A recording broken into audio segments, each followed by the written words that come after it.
The bedroom was dark except for the faint glow from Jessica's phone screen. I lay still, breathing deeply and evenly, maintaining the illusion of sleep I perfected over the past few months. It started as insomnia, stress from the startup keeping me awake, but somewhere along the way, I discovered that my wife became remarkably honest when she thought I was unconscious. "I know, Megan, I know," Jessica whispered into her phone, her voice carrying clearly in the quiet room. Just a little longer. I kept my breathing steady, resisting the urge to turn over. Through barely opened eyes, I could see her silhouette against the window, pacing in her silk pajamas, the ones I'd bought her for our 5th anniversary last year. "His startup is failing," she continued, and I felt my chest tighten. "The investors pulled out last month. He's been pretending everything's fine, but I saw the emails. He's got maybe 4 weeks of runway left, tops." My mind raced. She'd been going through my emails. The investor situation was complicated, yes, but far from what she was describing. I've been careful to keep the real status of NeuroSync under wraps, even from her. Apparently, not careful enough. "I'll divorce him next month," Jessica said, her tone as casual as if she were discussing dinner plans. "After the company officially folds. My lawyer says I can take half of everything, the house, the savings, even any intellectual property from the startup since we're in a community property state." I bit the inside of my cheek to keep from reacting. 5 years of marriage reduced to a calculated timeline based on my perceived failure. "Of course I'm staying until then," she laughed softly, a sound that used to make me smile. "If I leave now, I get nothing. But if I wait until after the bankruptcy, I'm entitled to half the debt too.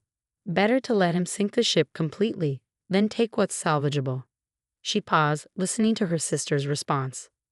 "No, he has no idea. Nathan's too wrapped up in his failing company to notice anything. Yesterday he was excited about some breakthrough with the algorithm. As if that matters when you can't pay your engineers. The algorithm breakthrough, the one I'd worked 70 hours straight to achieve, the one that had caught the attention off.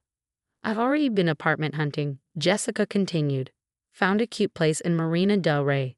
Ocean view, gym in the building. Derek from my yoga class knows the landlord." Derek. I'd met him once at a studio event. Tall trust fund type who'd inherited his father's real estate portfolio. He'd spent the entire evening staring at my wife while I made awkward small talk about market volatility. "No, Derek's just a friend helping out," Jessica said, but her giggle suggested otherwise. "Though he did say he's impressed by how I'm handling such a difficult situation. He actually asked if I wanted to get drinks next week to discuss investment opportunities." I remained perfectly still, years of all-nighters training me to control my body despite the adrenaline coursing through my veins. Let her talk. Let her reveal everything. "The prenup?" She scoffed. "Nathan was so in love he barely read it. My lawyer found at least 3 loopholes. Besides, California law is very generous to spouses who supported their partner's business ventures. And I've been so supportive, haven't I? Going to all those boring tech events, pretending to care about neural networks and machine learning. Those boring tech events where she'd networked relentlessly, charming investors and partners. I thought she was being a supportive spouse. Turns out she was building her exit strategy. 6 months from now, I'll be single, debt-free, and sitting on enough money to start fresh. Maybe I'll finally take that trip to Bali. Derek mentioned he has a house there. Of course he did. "I should go," Jessica whispered. "Nathan sometimes wakes up around 3 to check his emails. Can't have him catching me planning his demise." She laughed again. "Love you too, sis. Talk tomorrow." I heard her set the phone down and felt the mattress shift as she slid back into bed. Within minutes, her breathing had evened out into sleep. Meanwhile, I lay awake, processing what I'd heard. The irony was almost funny. 3 hours ago, I'd received the call I'd been waiting 18 months for. Tomorrow morning, the tech world would wake up to the news that NeuroSync had been acquired by Prometheus Technologies for $50 million. The contracts were signed, the press release drafted, the funds ready to wire. But Jessica didn't know that, because I'd been planning too. I carefully reached for my phone from the nightstand, making sure to keep my movements slow and natural. Opening my messages, I typed a single text to my lawyer, Richard Stern. "Execute Plan B file at 8 a.m. sharp." His response came quickly, despite the late hour. "Understood. Everything is prepared." I'd hired Richard 6 months ago when I first started noticing discrepancies. Small things at first. Jessica's sudden interest in our financial accounts, her probing questions about company valuations, the way she casually mentioned that her friend's divorce had been surprisingly lucrative. Then I discovered she'd been photographing my documents, had hired a forensic accountant to analyze our assets, and had met with a divorce attorney 4 times in the past 2 months. So I prepared. Quietly, carefully, the same way I built NeuralSync from a garage startup to an AI powerhouse. The next morning came too quickly. Jessica was already in the kitchen when I came downstairs, dressed in her tennis outfit and scrolling through her phone. She glanced up with a practiced smile. "Morning, honey. How'd you sleep?" "Like the dead," I replied, pouring myself coffee. "Big day today." She barely looked up. "Another investor meeting." Something like that. My phone buzzed. A text from Maya Patel, Prometheus's CEO. "Embargo lifts in 30 minutes. Congratulations again, Nathan. You've built something special." 28 minutes. "I might be late tonight," Jessica said, gathering her gym bag. "Megan wants to go shopping after my tennis lesson." "No problem. I'll probably be at the office late anyway." She paused at the door, and for a moment I saw something flicker across her face. Guilt? Regret?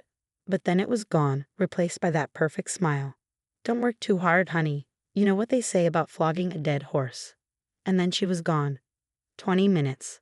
I sat at our kitchen table, the one we bought together at a flea market when we could barely afford groceries, and waited. My phone lit up with messages from my team, all of them sworn to secrecy until the announcement. "Can't believe we pulled it off." James, my CTO. "Drinks are on you for life." Sarah, lead engineer. "Thank you for believing in us." Kumar, my co-founder. 10 minutes. I pulled up the divorce papers Richard had prepared. Clean, simple, based on the actual terms of our prenup. The one Jessica thought she'd found loopholes in. What she didn't know was that I'd had those loopholes reviewed by 3 different lawyers. They were airtight. 5 minutes. My phone rang. "Richard. Papers have been filed," he said. "Process server will meet her at the tennis club in approximately 1 hour. Also, I've executed the asset protection strategies we discussed. The acquisition funds will be properly sheltered. And the intellectual property, ironclad. NeuralSync's patents and algorithms were developed before marriage and improved with documented non-marital funds. She has no claim." 2 minutes. I switched to Twitter, watching the tech journalists I knew were about to break the story. My heart was pounding, but not from anxiety, from anticipation. 1 minute. Jessica's phone would start blowing up soon. Her sister Megan would probably see it first. She was addicted to tech gossip. Then the friends who knew she was married to that startup guy. Then Derek, who would suddenly realize the woman he was circling was about to become very, very single and very, very not rich.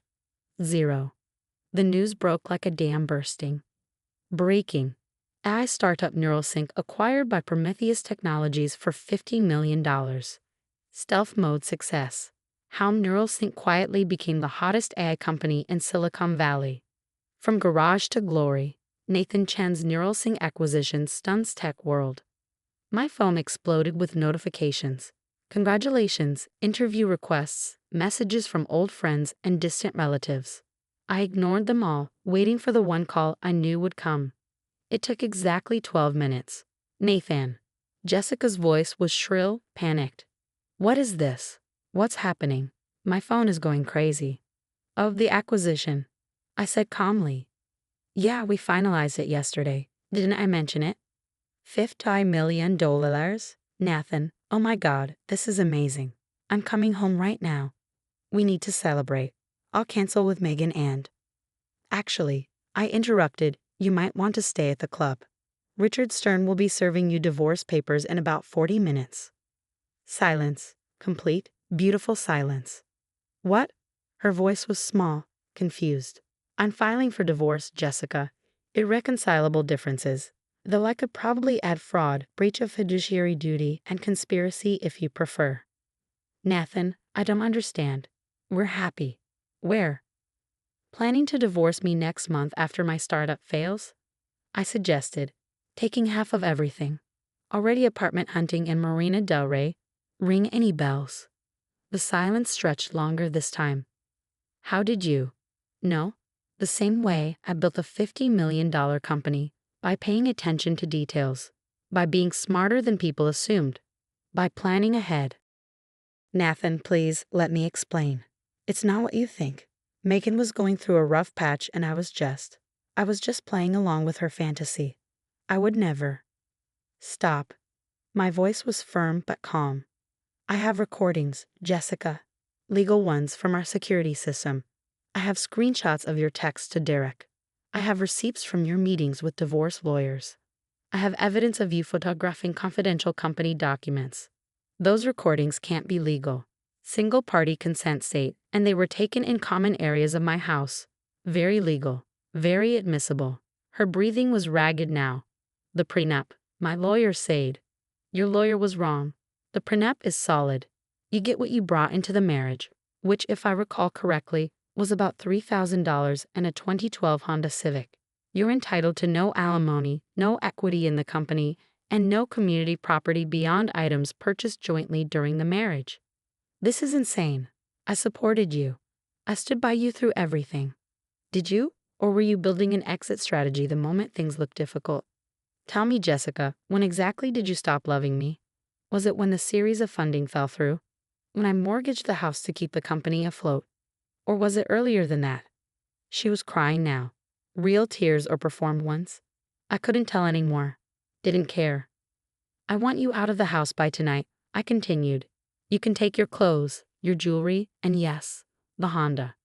Richard will send you a complete list of what you're entitled to. It's more than you deserve but less than you plan to steal. Nathan, please, we can work this out. Couples therapy. Anything. That money, we could start fresh. Travel the world. Buy a bigger house. Have the life we always dreamed of. The life you dreamed of, I corrected. My dreams were never about money. They were about building something meaningful. About having a partner who believed in me even when things were impossible. About love that wasn't conditional on my net worth. I do love you. No, Jessica. You love the idea of me, the successful tech entrepreneur, the potential millionaire. But when you thought I was failing, you were already in bed with someone else, at least emotionally, if not physically. Derek is just a friend. Derek is your backup plan. Well, congratulations. He's been promoted to primary. Though I doubt he'll be as interested now that you're not getting half of $50 million. More silence. I could picture her standing at the tennis club, probably in the parking lot, her perfect world crumbling around her designer shoes. You're making a mistake, she finally said, her voice hard now. I'll fight this. I'll take you for everything. With what money? Your lawyer required a $20,000 retainer, which you paid from our joint account. That account is now frozen pending the divorce proceedings. Your credit cards, all in my name, have been canceled. Your car is in my name too, actually, but I'm feeling generous. Consider it a parting gift. You can't do this. It's already done. Oh, and Jessica, that apartment in Marina Del Rey? The landlord is a NeuroSync investor. He was very interested to hear about your plans. Something about not wanting tenants of questionable character. The call ended. She didn't say goodbye. Neither did I. I sat in my kitchen, in the house I'd almost lost 6 months ago, while scrambling to keep my company alive.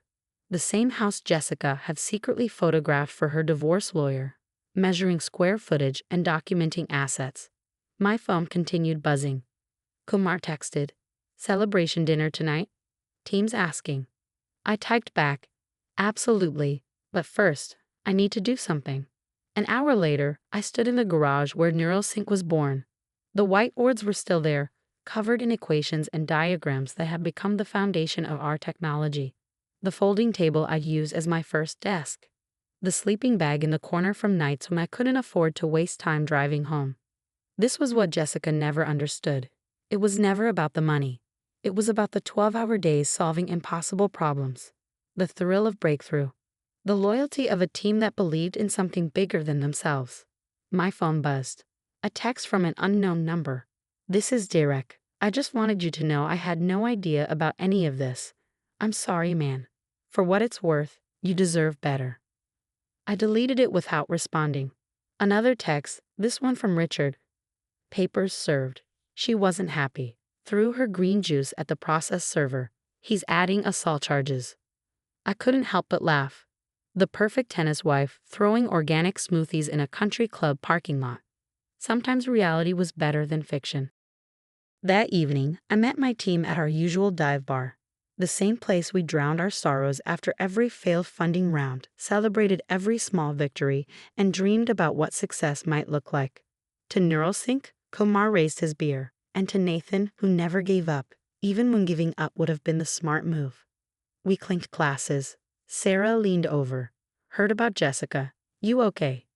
Better than okay, I said, and meant it. For the first time in months, I feel like myself again. She was always too. James searched for the right word. Calculating, I suggested. I was going to say shiny, but yeah, that works too. We laughed, and I felt the weight of the last year lifting. The late nights wondering if Jessica's declining affection was my fault. The guilt over working too much, earning too little, risking too much. The constant feeling that I was failing as a husband while trying to succeed as an entrepreneur. You know what the best part is? I said, looking around at my team, my real family. She thought she was getting half of nothing. She had no idea what we built here, no understanding of what this technology could do. She saw numbers on a spreadsheet, not the revolution we're creating. Her loss, Maya said, appearing at our table with a bottle of champagne that cost more than my first car. Mind if I join the celebration? Pull up a chair, I grinned. But you're buying the next round. As the night went on, my phone lit up with messages. Former investors who'd passed on Neurosync wanting to congratulate me. Tech reporters angling for exclusive interviews. My parents who'd never quite understood what I did but were proud nonetheless. And buried in the flood of notifications, a final text from Jessica. I loved who you could have been. I stared at it for a moment, then typed back. I became who I was meant to be. You just weren't paying attention. Then I blocked her number and rejoined my team. Tomorrow would bring lawyers and paperwork and the complicated process of untangling 5 years of marriage. But tonight was for celebration. Not for the money, the financial security was nice. Not for the vindication, though proving doubters wrong had its satisfaction. But for the simple fact that I built something meaningful with people who believed in the vision, not the valuation. Jessica had been right about one thing. I was married to my startup. But unlike our marriage, that relationship was built on trust, mutual respect, and shared dreams. And worth every penny of $50 million. The epilogue came 6 months later. The divorce was finalized with Jessica getting exactly what the prenup specified. Derek, predictably, had disappeared from her life within weeks of realizing she wasn't getting a windfall. The last I heard, she was working as a receptionist at her lawyer's office, having burned through her savings on legal fees for a battle she couldn't win. I ran into Megan at a coffee shop near my new office. She looked uncomfortable, clutching her locket like a shield. Nathan, I'm sorry. About everything. I didn't know she was so calculating, I offered. She nodded. I thought she loved you, really loved you. Maybe she did, once, before the idea of money became more attractive than the reality of marriage. Megan shifted awkwardly. For what it's worth, she regrets it. Calls me crying almost every night. Regrets getting caught or regrets losing the money. Her silence was answer enough. As I left the coffee shop, I felt the vibration of my phone. A message from my new girlfriend, a pediatric surgeon who didn't care about tech valuations and thought my excitement over algorithm optimization was adorably nerdy. Dinner at 7, she texted. Fair warning. I might be late. Complicated surgery this afternoon. Take your time, I typed back. Saving lives is slightly more important than pasta. This is why I like you, you get it. I smiled, walking toward my Tesla, a small indulgence I'd allowed myself post-acquisition. Jessica would have wanted a Lamborghini, something flashy and attention-grabbing. But I'd learned the hard way that the best things in life, real love, true success, lasting happiness, didn't need to announce themselves. They just needed to be genuine. And that, as it turned out, was worth far more than $50 million.